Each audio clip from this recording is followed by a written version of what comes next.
life had been somewhat ruined by an experience I had when I was younger. I think so often back to the time my experience happened. Nobody ever believed my story at the time, so I decided to write it now for the world to see. It began really when I was 14 or so, when my family moved home. My dad had been offered a job with better pay, and a mere week later, we had sold our house and rented an apartment in the town we moved to. It was during the summer we moved, so it was simple starting at my new school. When term began, I nervously walked from our apartment building to the school, which was rather close. I hadn't had the chance to meet any local kids, so I didn't know anybody, and was scared of having to make new friends all alone. I don't recall really speaking to anybody that morning. I was too shy. I just took my timetable in a slightly trembling hand and looked to see what my first class was. Math, in room 104. I checked the little school map handout I had been given. I looked at that map over and over. I couldn't see my class number at all. And by then, no staff were around me and I began to panic. Where the hell do I go? I noticed on the layout of the building that there was a whole section to the right of the school that seemed to have plenty of classroom-sized rooms, but no numbers. The class numbers on the far left of the school were numbers 300 to 310. The center of the building had rooms designated in the 200 to 230 range. I decided my classroom 104 would logically be to the right. I walked down long corridors. Most of the other students were not new, and so they had already made it to their classes, whilst I contemplated my map. Because of this, the corridors were now deserted.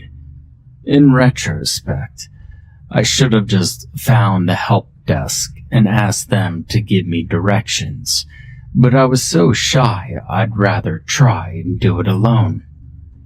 Anyway, I followed the building layout at the end of an eerily quiet and long corridor. My passage was blocked by a rather old-looking wooden double door that didn't open when I pushed. This seemed wrong, like this part of the building was not meant to be entered.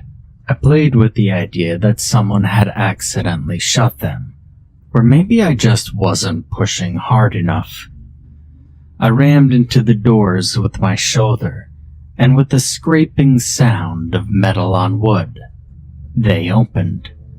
I realized then that I had broken the bolts on the other side of the door, which were brittle with rust. Horrified at having broken a door lock on my first day, I was about to turn and run from the scene and just ask someone to help find my class. I obviously shouldn't be in this part of the school. The new corridor was old and dusty. The lockers were all hanging open and unused, and a faint smell of mold hung in the air. But as I turned, I noticed the numbers painted on the glass windows of the doors along the corridor. The one nearest to me read 100.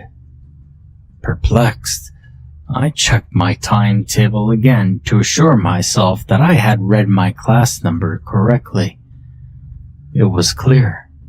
My room was 104, and just along this corridor, apparently.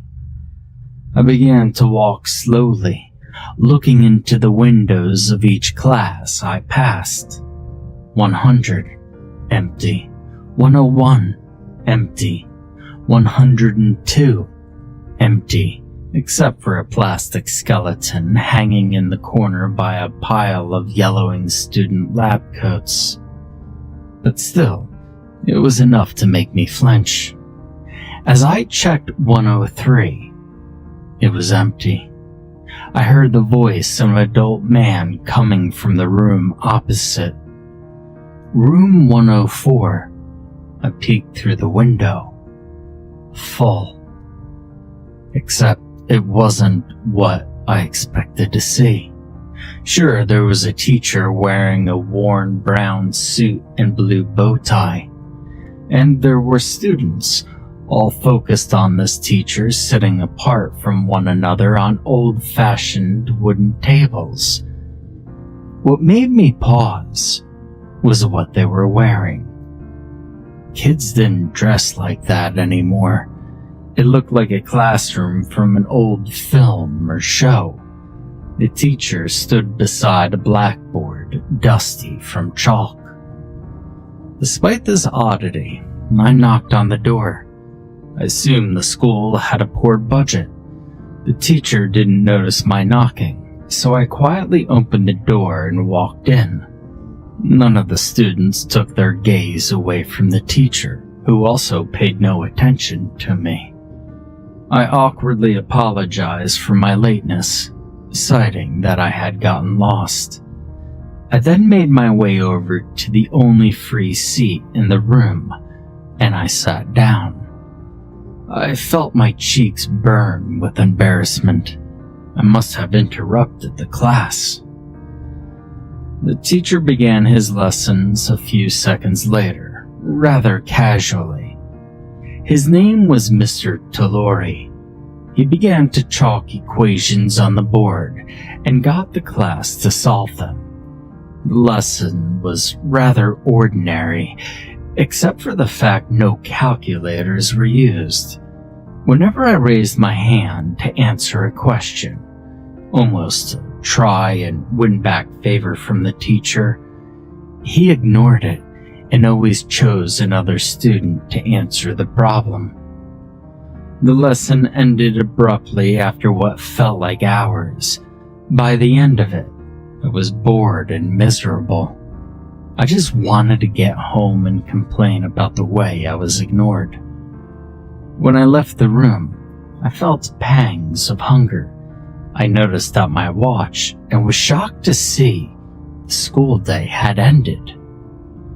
A whole day of math? Horror. I had decided I hated that school. I walked slowly home, going over the day's events in my mind.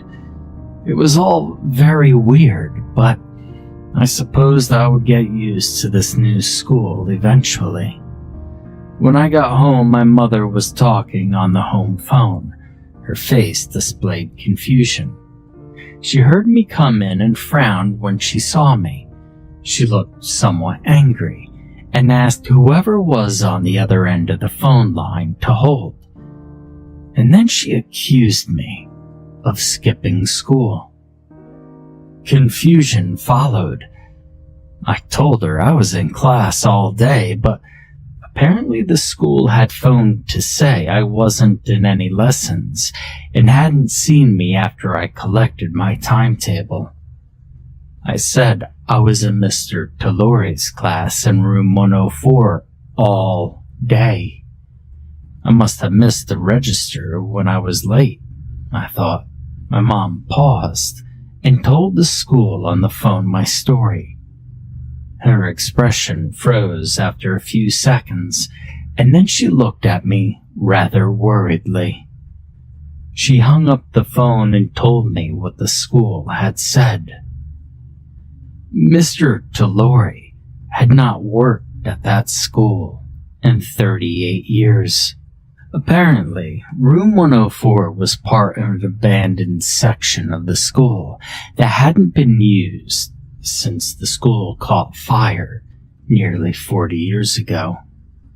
The school thought I was playing some sick joke. That night I went on the web to find out if what the school said was true, and quickly I had found an old newspaper article about the school's massacre that had been archived. A madman had simply walked into the school with a flaming Molotov cocktail and threw it into a classroom on that wing. He had blocked all the doorways. There was an old grainy photo that showed where it had happened, and I recognized it immediately. It was room 104. An obituary showed tributes to the dead and photos of all that had died. I recognized them too. Mr. Talori and all the students I had spent the day with.